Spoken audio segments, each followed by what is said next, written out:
Hey everybody, hope you're doing well. Wanted to give a shout out to Adam K. Rest in peace. He was a guy that I met through riding motorcycles. Unfortunately, he died a day or two ago while riding his motorcycle to work. Unfortunately, he's got two children that he has left that are without a father.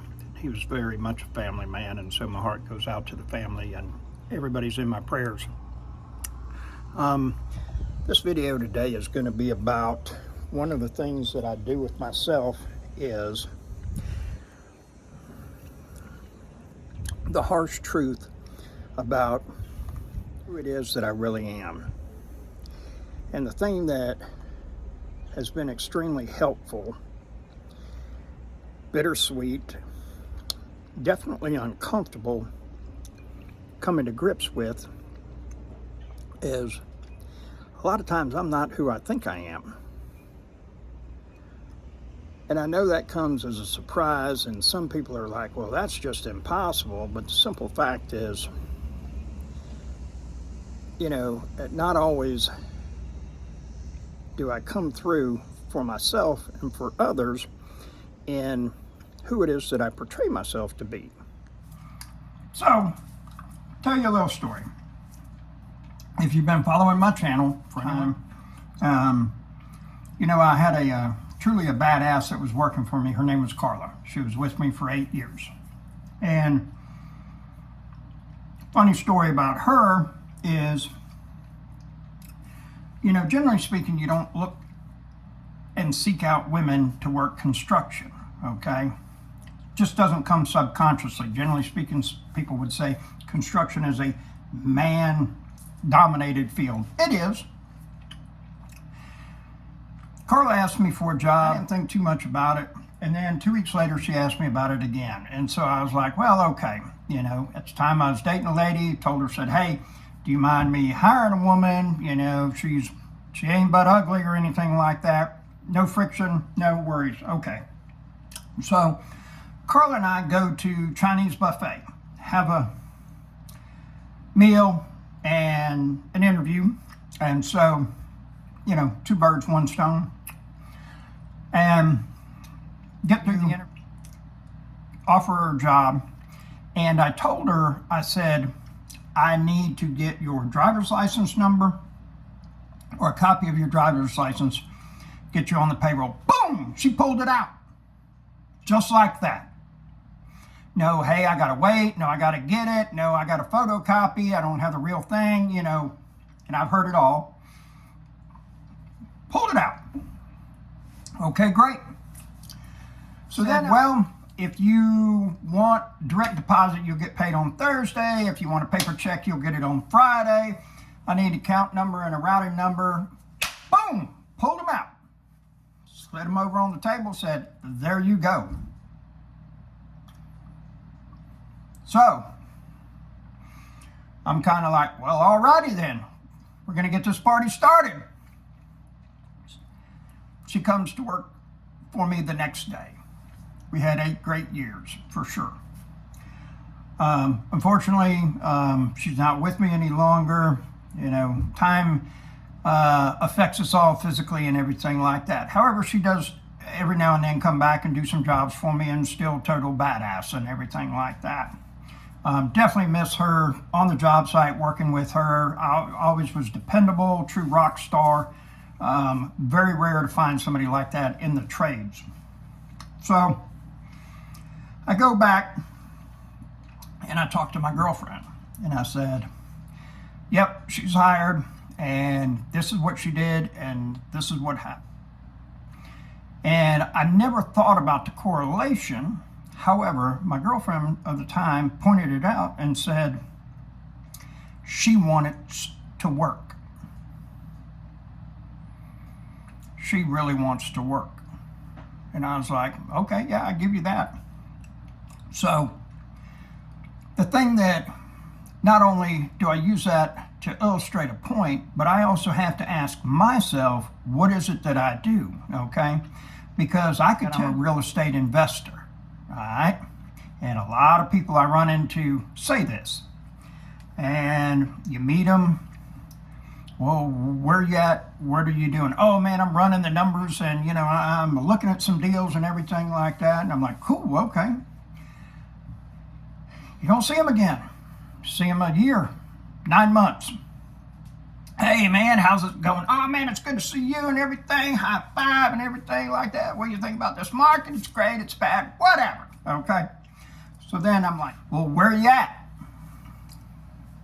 Well, I'm running the numbers and I'm looking at a couple deals and I'm doing this and I'm doing that and everything. And I'm thinking, you're not an investor. You're doing enough to check the boxes. So it feels good. Okay. And you can tell people that you're getting into real estate, but you're really not.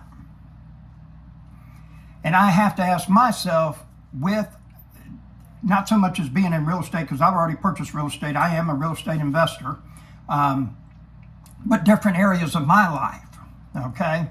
Because I will think and say, I want to move forward in this, I want to do this, like wholesaling. I wanted to start a wholesaling business for 5 years, okay?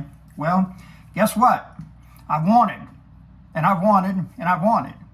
I am no closer to having a wholesale business than I was 5 years ago. So I don't tell people I'm going to start a wholesale, because I'm actually lying to me, and I'm going to lie to you as well if I say that. My actions will tell you everything that I believe. And just the same as I have people all the time come to me, man, I want to build wealth. I want to do this. I want to do that. Okay. And by the way, I got paid dividends this morning. So woohoo, working or getting money without working. Woohoo. Yeah. All about that. How you like them apples. Yes. So people all the time reach out, hey man, I'm doing this, I'm interested in doing that. Yes, I do financial coaching. People want to move forward and everything. As soon as it takes making a commitment, and that big dreaded A word, action. That's what it's all about, action, okay? Because you cannot learn anything in a parked car.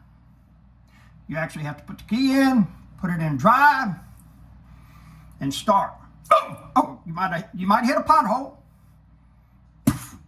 Might have a flat tire, got to pull over, but you keep on going down the road. All right. The problem is that people don't even put the key in the ignition. Man, they like the car. That car is you and me telling each other and the rest of the world, oh, I'm gonna do this. Oh, I'm gonna do that. Okay. Well, guess what? I'm a gonna, ain't never done anything. Okay? And so I always say, what is it that I'm doing today to get me closer to that? What is it that I'm doing that moves the needle? All right? And the simple fact is that if I'm moving the needle, what I'm about. If I'm not, it really isn't. It's a wish, it's a dream, it's it sure sounds good telling you that. Hey, I like being that guy that talks like that. But the simple fact is I'm not taking action. I'm not putting forth effort. It ain't me, And if you're doing the same thing, it ain't you, okay? Easiest thing is going to be to talk about it.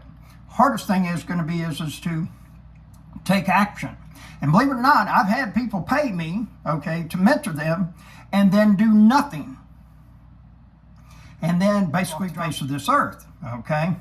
A couple weeks into it, they start having to do work. They start having to do introspection on themselves. They start having to be honest with themselves. And you know what? That's too tough. I'm out. Gone, okay? I get it, all right?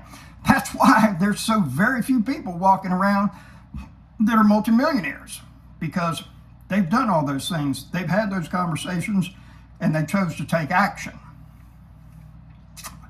My whole thing for you today is, what is it that you're not taking action on, and why? Always ask yourself why, okay? Regardless of what side you're on, having to do with Charlie Kirk, okay?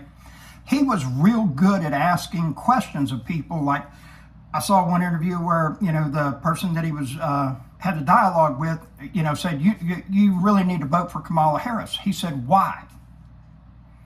What has she done that makes you think she's a great candidate.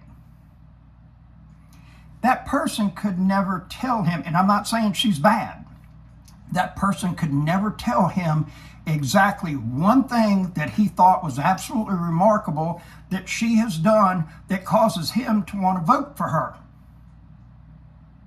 Again, this is not a political, but I'm asking you to ask yourself, why is it that you think that, Charlie Kirk was great, or why do you think Joe Biden was great, or why do you think real estate is great, or why is it that you think you want to get into real estate, but you don't take any action? Why do you want to be financially independent, but you don't start investing? Why is it that you want to do something different with your money, and you know of a financial coach that's available, but you don't do anything with that?